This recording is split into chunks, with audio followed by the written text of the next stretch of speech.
मैं अपने सवाल को फिर से यानी कि दोहराना चाहूँगा कि जो बातें आपने कही या तो ये हो चुकी हैं आने वाले समय में, क्योंकि आप करनाल अगर लोकसभा से आपको प्रतिनिधि के तौर पर जो बीजेपी है वो टिकट देती है, उम्मीदवार के तौर पर टिकट देखिए देती है, तो मुझे करनाल के लोगों को क्या कहना चाहेंगे भी? देखिए क्या कुछ करनाल के लिए आपने सोचा? देखिए एडवोकेट वेदपाल मुझे करनाल। जब केंद्र में पूर्ण बहुमत की सरकार होगी तो धारा 370 को उखाड़ करके फेंक देंगे, और धारा 370 को आज उखाड़ करके फेंक दिया।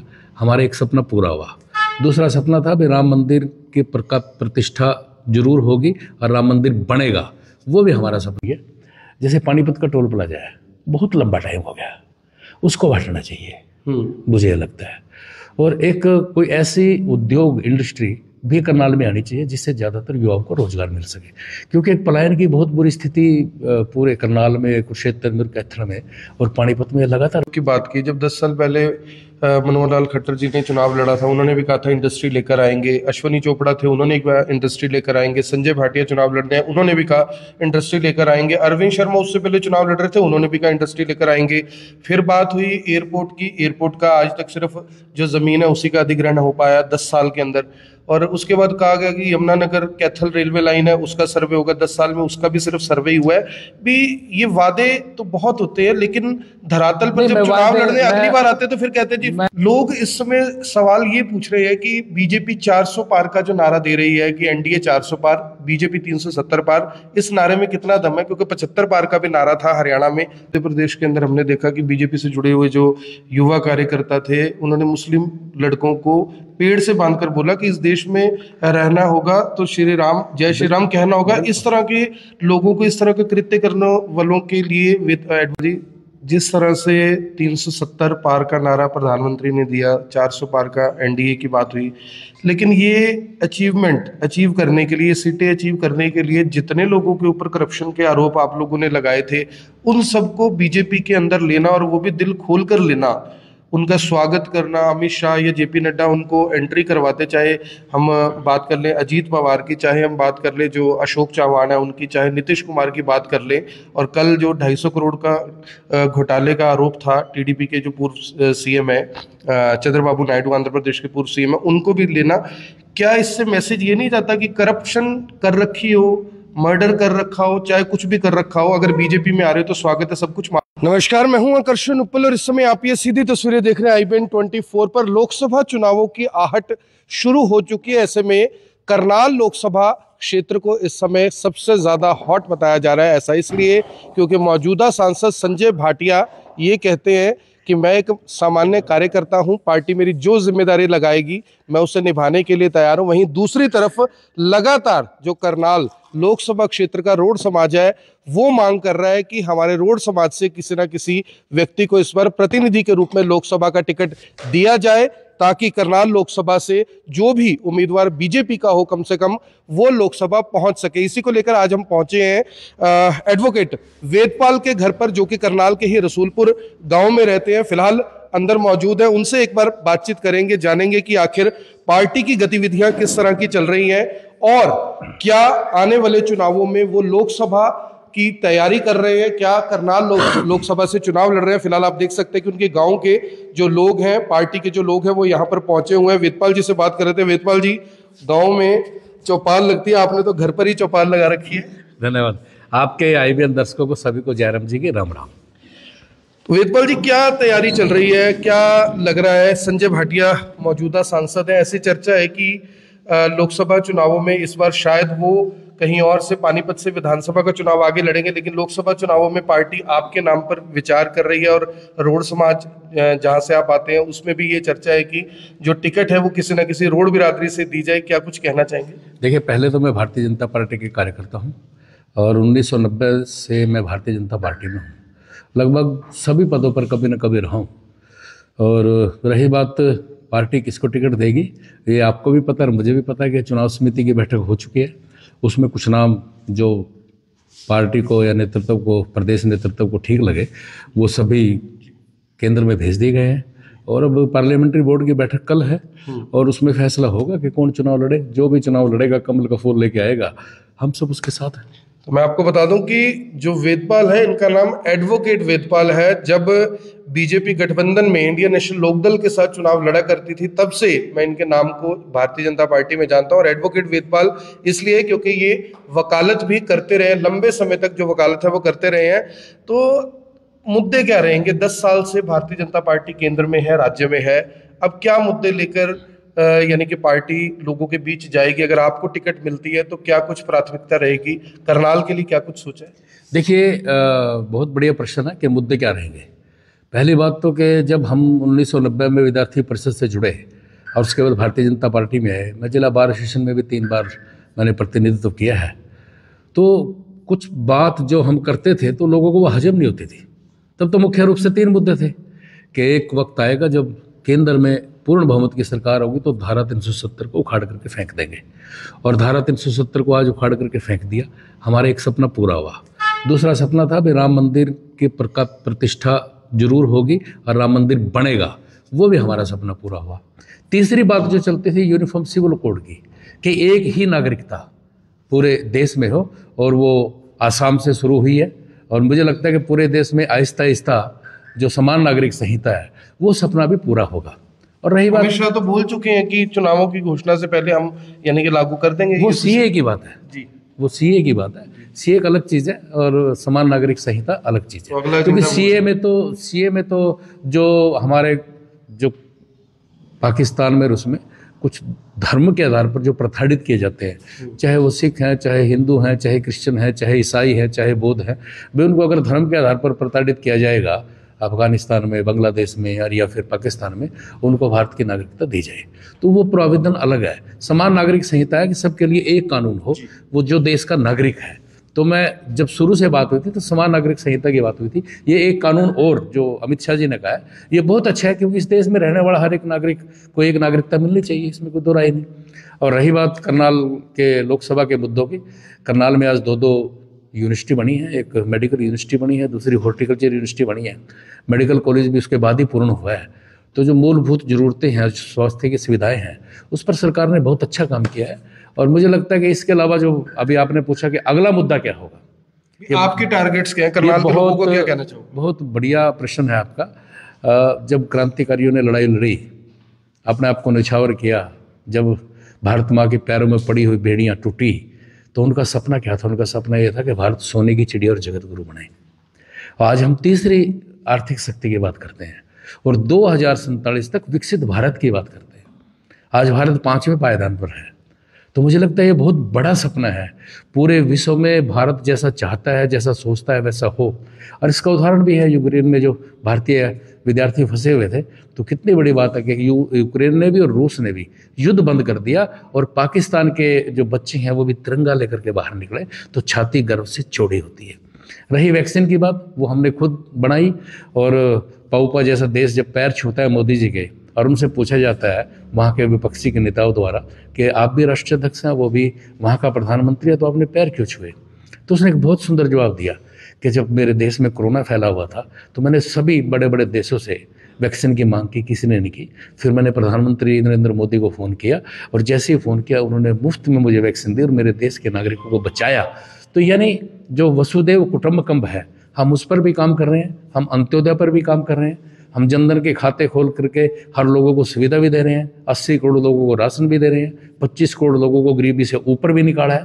तो ये सारे तमाम मुद्दे जो हैं आने वाले चुनाव में रहेंगे। और हमारा एक परिवार है, भाजपा का परिवार है, मोदी का परिवार है, सब मिलकर के चुनाव लड़ेंगे। मैं अपने सवाल को फिर से यानी कि दोहराना चाहूँगा कि जो बातें आपने कही या तो ये हो चुकी हैं, आने वाले समय में, क्योंकि आप करनाल अगर लोकसभा से आपको प्रतिनिधि के तौर पर जो बीजेपी है वो टिकट देती है, उम्मीदवार के तौर पर टिकट देती है, तो करनाल के लोगों को क्या कहना चाहेंगे भी? क्या कुछ करनाल के लिए आपने सोचा? एडवोकेट वेदपाल करनाल के रहने वाले क्या सोचे? देखिए, मुझे जो लगता है, जो एक मन में बात रहती है, हो सकता है उस पर कोशिश भी हुई हो लेकिन वो पूरी नहीं हुई है। जैसे पानीपत का टोल प्लाजा है, बहुत लंबा टाइम हो गया, उसको हटाना चाहिए, मुझे लगता है।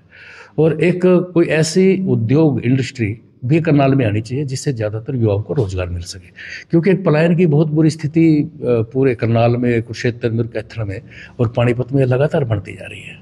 और इसको रोकने का एक ही उपाय है कि यहाँ पर कोई ऐसा उद्योग स्थापित हो, जिस उद्योग से बच्चे उसमें रोजगार लगें और ये बाहर पलायन की जो स्थिति है ये खराब हो, क्योंकि हर रोज़ लोग सिफारिश लेकर के आते हैं, कोई दुर्घटना हो जाती है, बाहर बच्चा जब गुजर जाता है तो उसकी डेड बॉडी का भी, शव का भी यहाँ आने में बहुत मुश्किल होती है और बहुत खर्च होता है।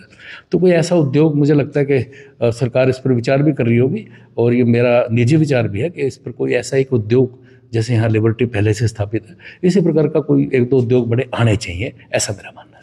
एक सर, जैसे आपने उद्योग की बात की, जब 10 साल पहले मनोहर लाल खट्टर जी ने चुनाव लड़ा था, उन्होंने भी कहा था इंडस्ट्री लेकर आएंगे। अश्वनी चोपड़ा थे, उन्होंने एक बार इंडस्ट्री लेकर आएंगे। संजय भाटिया चुनाव लड़ रहे हैं, उन्होंने भी कहा इंडस्ट्री लेकर आएंगे। अरविंद शर्मा उससे पहले चुनाव लड़ रहे थे, उन्होंने भी कहा इंडस्ट्री लेकर आएंगे। फिर बात हुई एयरपोर्ट की, एयरपोर्ट का आज तक सिर्फ जो जमीन है उसी का अधिग्रहण हो पाया 10 साल के अंदर। और उसके बाद कहा गया कि यमुनानगर कैथल रेलवे लाइन है, उसका सर्वे होगा 10 साल में, उसका भी सिर्फ सर्वे ही हुआ है। भी ये वादे तो बहुत होते हैं, लेकिन धरातल पर जब चुनाव लड़ने अगली बार आते तो फिर कहते हैं जी लेके फ्री मैं वायदे नहीं कर रहा हूँ, क्योंकि मैं अभी कोई प्रत्याशी भी नहीं हूँ। मैंने तो अपने मन की, करनाल के एक नागरिक के नाते, लोकसभा का एक वोटर मतदाता के नाते मैंने वो बात कही है कि भाई मन में इस बात की बात है। और जैसे पानीपत को, इसमें कोई दो राय नहीं कि जो वहाँ पर इतना बड़ा उद्योग कपड़ों का है, उसमें कहीं ना कहीं फाइबर का, उसमें एक क्रांति भी आई है और उसको उसमें डाला भी गया है केंद्र के द्वारा कि वहाँ पर उस उद्योग को सुविधाएं भी दी हैं। MSME भी वहाँ पर बहुत अच्छे तरीके से काम कर रही है। स्टार्टअप भी पानीपत में बहुत अच्छे स्टार्ट हुए हैं, तो इसमें कोई दो राय नहीं, हुआ है काम, लेकिन और गति से होना चाहिए, ताकि ये जो मेरा जो मतलब है कहने का कि जो पलायन की स्थिति है ये कैसे रुके, इस पर भी, क्योंकि ये स्थिति अभी 4-5 साल में ज्यादा पैदा हुई है, उससे पहले इतनी ज्यादा नहीं थी। गांव के गांव खाली हो गए, अब नई स्थिति आई है, और जो नई स्थिति है तो नई स्थिति को देखते हुए, भांपते हुए उसी के अनुसार रणनीति बनानी पड़ेगी ताकि इस पलायन को रोका जा सके।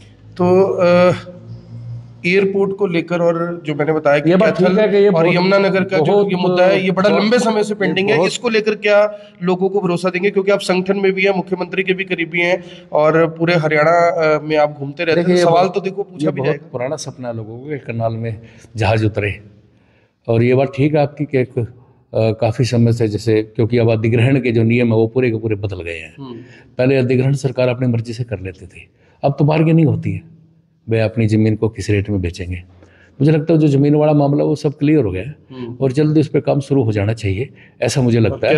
और रही बात ये मेरी कि पहले भी मैंने 1-2 बार इस बात की चर्चा की है, अभी आपने या आपके चैनल के माध्यम से बात उठी है, तो दोबारा फिर मैं इसके पीछे जरूर लगूंगा कि ये जो सपना बहुत पुराना है, क्योंकि आपने बिल्कुल ठीक कहा कि कभी ये आज से जो 3 योजना पहले MP थे उन्होंने भी एयरपोर्ट की बात कही थी।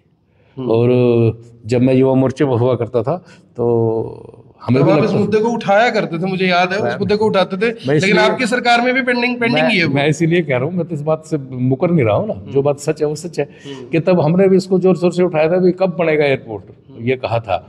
लेकिन उस पर जो प्रक्रिया है वो चली है, लेकिन धीमी चली है, क्योंकि जमीन अधिग्रहण में बहुत समस्याएं थी।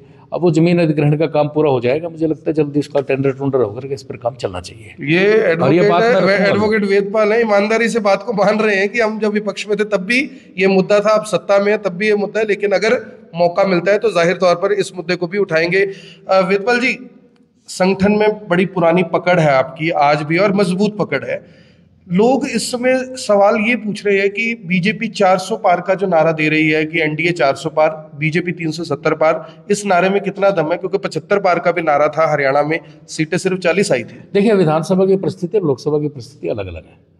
विधानसभा के जो चुनाव लड़ा जाता है वो लोकल मुद्दों पर चला जाता है, अलग अलग कैंडिडेट होते हैं, अलग अलग वर्ग से आते हैं, अलग अलग समाज से आते हैं। लेकिन विधानसभा में भी हमें 3% वोट बढ़ा था, आप चेक कर लीजिएगा, क्योंकि 33% वोट हमें 2014 में मिला था। 2019 में हमें जो वोट प्रतिशत है वो 36% मिला है, 36.3 समथिंग है। तो यानी वोट परसेंट हमारा बढ़ा है।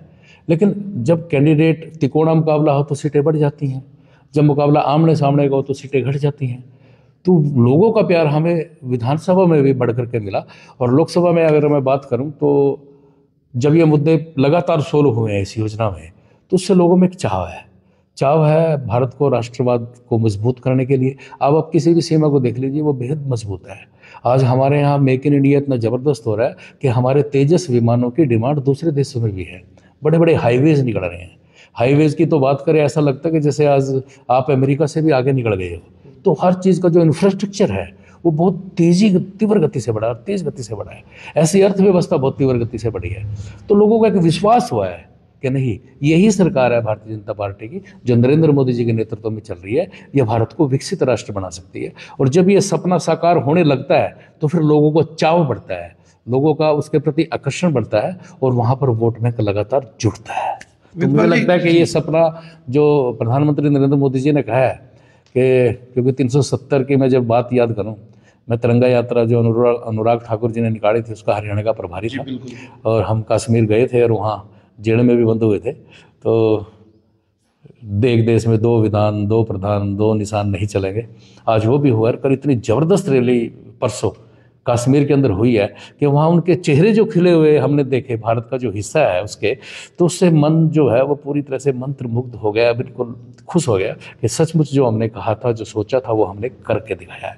तो इसलिए सपने भी जब एक विश्वास जगता है तो उस विश्वास उस 370 को तोड़ने पे ही 370 का लक्ष्य रखा है और मुझे लगता है 370 का लक्ष्य भी पूरा होगा और 400 का भी पूरा होगा। विजयपाल जी, जो बीजेपी को पहले कहते थे कि जो मुसलमान है उसकी विरोधी पार्टी है, ऐसी जो विपक्ष है ये आरोप लगाता था, लेकिन पिछले 5 साल में, उससे पहले 5 साल नहीं मैं कहूँगा, पिछले 5 साल में एक बड़ा बदलाव देखने को मिला।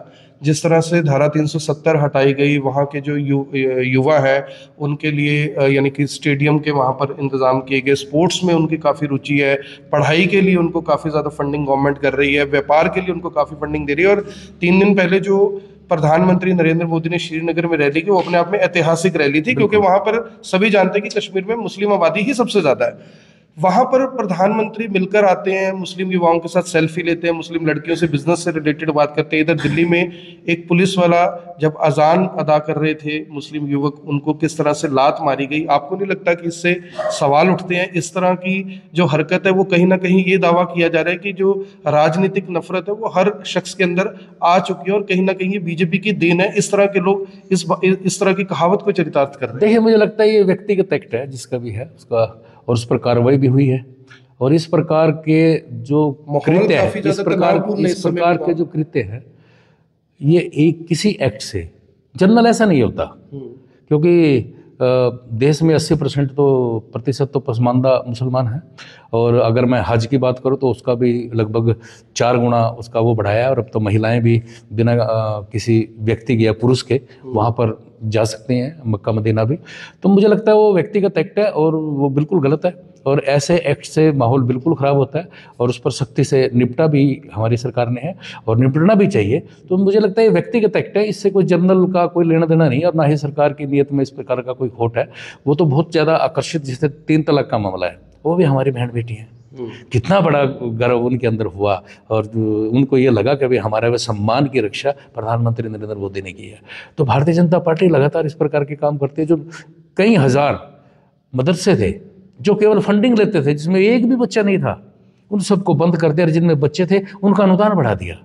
तो इसलिए जहाँ पर अब यानी उनके हाथ में कुरान तो हो, उस पर हमें कोई एतराज़ नहीं है, लेकिन उसके साथ साथ वो विज्ञान भी पढ़ें, वो मैथ भी पढ़ें, वो हिस्ट्री का भी सही जानकारी हो। तो इस प्रकार के तमाम जानकारी हो ताकि वो इंजीनियर बने, डॉक्टर बने, और देश की विकास में जो भारत, विकसित भारत की हम बात करते हैं, उसमें उनका योगदान हो। और ऐसा हम काम कर रहे हैं और उनका उसका योगदान 100% होगा, 100% होगा, ऐसा मेरा मानना है। इसी से संबंधित एक और सवाल है। मध्य प्रदेश के अंदर हमने देखा कि बीजेपी से जुड़े हुए जो युवा कार्यकर्ता थे, उन्होंने मुस्लिम लड़कों को पेड़ से बांधकर बोला कि इस देश में रहना होगा तो श्री राम, जय श्री राम कहना होगा। इस तरह के लोगों को, इस तरह के कृत्य करने वालों के लिए एडवोकेट वेदपाल क्या सोचते हैं? देखिए, मेरा तो उसमें सीधा सीधा मानना है कि जहाँ तक भगवान राम की बात है तो वो सुप्रीम कोर्ट का भी इसमें एक डिसीजन है, वर्डिक्ट है, और उसमें उन्होंने स्पष्ट कहा है कि जो अयोध्या का भी फैसला आया और हिंदुत्व पर भी फैसला आया कि हिंदुत्व जीवन जीने की एक शैली है, एक तरीका है, किस प्रकार हमें व्यवहार करना चाहिए, किस प्रकार हमें रहना चाहिए समाज में।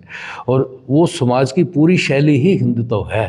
एक महाराष्ट्र का केस था जिसमें एक चुनाव को इस आधार पर चैलेंज किया गया था कि भाई हिंदुत्व के आधार पर उसने वोट मांगी है, तो सुप्रीम कोर्ट ने इस बात को हेल्ड किया। तो जो हमारी शैली है, जो हमारी संस्कृति है, वो ये तो सिखाती है कि अच्छा व्यवहार करें, एक दूसरे का सम्मान करें, भावनाओं की इज्जत करें, वसुदेव कुटुंबकम में विश्वास रखें।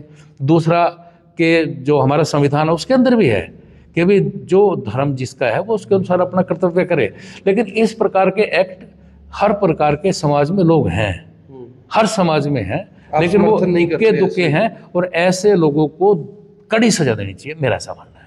आखिरी सवाल है वेदपाल जी, जिस तरह से 370 पार का नारा प्रधानमंत्री ने दिया, 400 पार का एनडीए की बात हुई, लेकिन ये अचीव करने के लिए, सीटें अचीव करने के लिए जितने लोगों के ऊपर करप्शन के आरोप आप लोगों ने लगाए थे, उन सबको बीजेपी के अंदर लेना और वो भी दिल खोल कर लेना, उनका स्वागत करना, अमित शाह या जेपी नड्डा उनको एंट्री करवाते, चाहे हम बात कर लें अजीत पवार की, चाहे हम बात कर लें जो अशोक चौहान है उनकी, चाहे नीतीश कुमार की बात कर लें, और कल जो 250 करोड़ का घोटाले का आरोप था टीडीपी के जो पूर्व सीएम है चंद्रबाबू नायडू, आंध्र प्रदेश के पूर्व सीएम है, उनको भी लेना। क्या इससे मैसेज ये नहीं जाता कि करप्शन कर रखी हो, मर्डर कर रखा हो, चाहे कुछ भी कर रखा हो, अगर बीजेपी में आ रहे हो तो स्वागत है, सब कुछ माफ है? नहीं, देखिए, मेरा इसमें कुछ और मानना है। पहली बात तो हमारी जो सदस्यता है वो ऑनलाइन है।